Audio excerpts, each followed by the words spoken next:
All right. Today we're going to be talking about the Microsoft Store on Windows 10. Let's cover the TLDR first. So, Microsoft has a store that actually is doing pretty good. It checks off quite a few things. But the biggest issue is their lack of apps.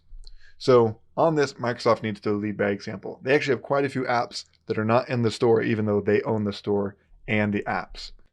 Then they need to work on their processes for teaching users to use the store. Then they need to incentivize more common apps to be into the store. As a result, Microsoft is going to have a better user experience. They're going to have more income to support the store, and they'll have a streamlined Windows experience. All right, so what are some basic requirements for having a store? We can actually look at iOS and Android as good examples of good, thriving stores. So one item is going to be this is a central place for getting software for your device. In this situation, it's going to be your Windows 10 computer. Then it's got to be easy to get updates, easy to do uninstalls of apps that you have. It's got to have a simplified purchasing process, and then also it filters for security. So with these requirements, Microsoft is actually doing pretty good. It actually checks most of these boxes, but the one place it's falling short is having the great quality apps in the store. And there are actually a handful of really good quality apps in the store. But most of the apps that are in the store that are really good quality, you can also purchase outside of the store. So currently people aren't that incentivized to go into the store to purchase software, and many people aren't even very familiar with the store. Also, because there's not a huge plethora of great quality apps in the store, it's not the first place that people look for apps. So let's look at some examples of what Microsoft can do to improve this situation. The main one is them putting their apps in the store. If you're not familiar, Microsoft actually has Office as a listing inside of the store. But if you go and you click it and you try to install it, it actually takes you out to the browser to process everything and set up, which seems pretty backwards. What's happening is someone's going to the store and it's actually opening the browser to process it, where you'd think it'd be the reverse. And that's kind of what we're looking for. What we're expecting is actually if someone goes out to the browser to install software that is in the store, what Microsoft should probably be doing is pointing them back to the store. If I go out to the browser and try to install Office, it should be pointing me back to the store, not the other way around. So Microsoft needs to get their apps in the store, but also create these processes like opening up apps to install in the store from the browser to teach people to use the store. So there's kind of a dual process here of getting apps in the store and building processes to teach people how to use the store. So for example, what I would expect is if I go to the browser and try to install Visual Studio, it would say, hey, you're on Windows 10, and it would open up the store and complete the process there. It won't be any more steps. It won't be any more complicated. It's just teaching people, hey, this software is in the store. This is where you go to get it. This is actually a great experience because unlike Mac OS, if the software is free, Windows doesn't even require you to sign in to the store with a Microsoft account in order to get the software. If you are purchasing something, Microsoft is trying to say, hey, we're going to connect this to your account, a Microsoft account, to say when you sign in the future, you'll be able to access this software that you've purchased. So if you are making a purchase, they do have you sign in. But let's look at all the software that Microsoft doesn't have in the store. And this is a big change that they're going to need to make sure that all of their software is in the store and that the store is capable of supporting all the purchasing processes and all these different types of software. So let's see, these are just Microsoft apps that are not in the store. Let's see, we've got Microsoft Teams is not in the store. Visual Studio is not in the store.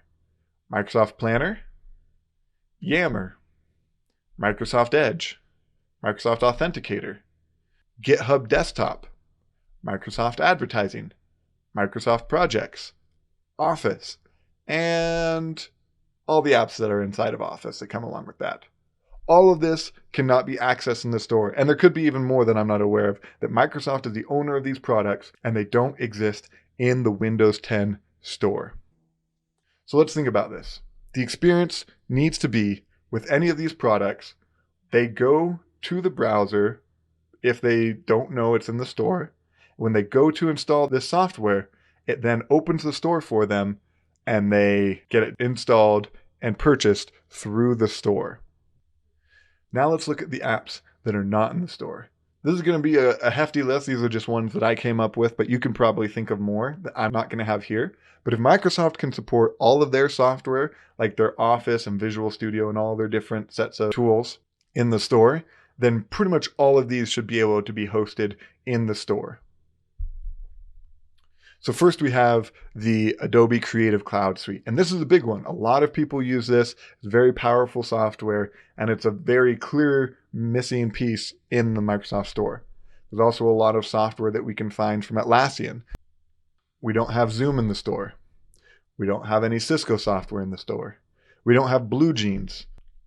We don't have any of the mainstream browsers in the store. We don't have Dropbox. We don't have any of your password keeping software like LastPass or 1Password or whatever you use.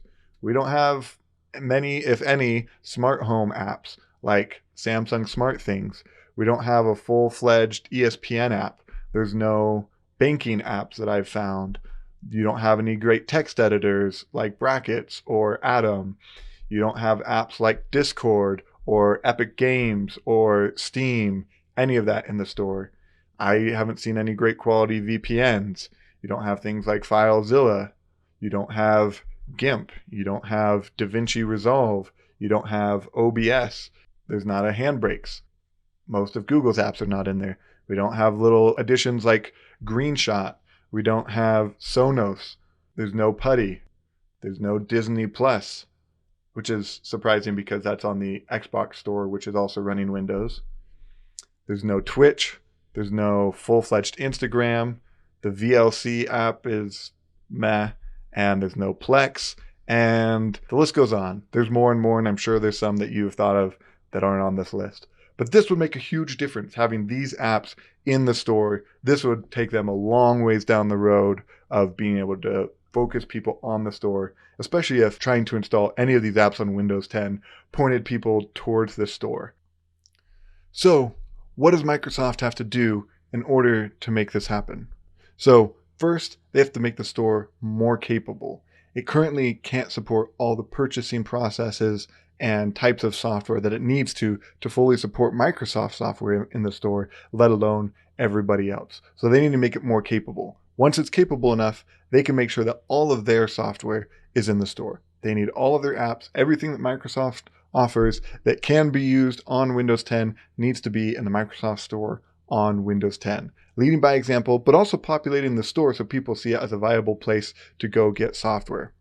Next, they need to make sure that the processes are in place for people to be getting the software from the store and that they're teaching them. So when someone goes to the browser to download software that's in the store, they're getting redirected to the store to complete that process. And it's teaching the users, hey, look in the store. It's going to be easier. Just check out the store. Our software is there. And finally, they need to start another push to get more popular software on the store so that people find it as a trusted place to find software that's going to work on their computer. So who does this benefit? Why would they want to do this? So first, this benefits users like me and you. This benefits us because a store is a lot better experience than the web. They've got their differences, but a store is easier. It's easier to find things because you know everything that you're finding on there should be working on your device. So if you're on Windows 10 Store and you're finding software, it will work for your device. It's not built for Windows XP. It's not built for Mac OS. It's not built for iOS. It's not built for something else. It is built for your device. You also know that it's had somewhat of a security clearing where it's been checked out and the likelihood of malware has been decreased from this software. It also makes the purchasing process easier and also installing and uninstalling. Overall, it's just a better experience for the user. This also helps developers because when software is in a store, people are more likely to purchase it. It's easier to trust when it's surrounded by a bunch of other software and an entity like Microsoft, where you know if you have a complaint or there's something that the app developer is doing that is inappropriate or wrong, that you can go to Microsoft and then they're the intermediary person to make sure that everything is kosher and going down right. And then finally, Microsoft benefits from this. They benefit because Windows is going to feel a lot simpler. If you're not always going to the web to find software to download, you're going to be less likely to download malware. You're going to be less likely to download things that won't work. You're going to be less likely to purchase things that don't work or that aren't supported well, or a myriad of other things. It's going to be easier. So it's going to feel better for the user, which is a plus for Microsoft. That's a better experience that someone's having with a Microsoft product. Also, it's going to be easier for Microsoft to move forward on plans that they have for Windows when developers are on board. Developers will be on board because when Microsoft improves the store, people will use the store. When people use the store, they will buy apps. When people buy apps, developers will make money. When developers make money, developers will be happy. When developers are happy and Microsoft says, hey, we should do this new thing now, developers will be far more willing to go along and say, sure, Microsoft, we'll do that new thing. And also Microsoft is going to make some money off of this. They're already supporting the store, and this will allow them to make more of an income to improve it even more. So here's to hoping that Microsoft improves the store, but don't hold your breath because you'll die. Thanks for sticking around to the end. If you like this, please give it a thumbs up so I know to make more content like this. And if you feel like this kind of content is up your alley, please subscribe as I'll be releasing more videos.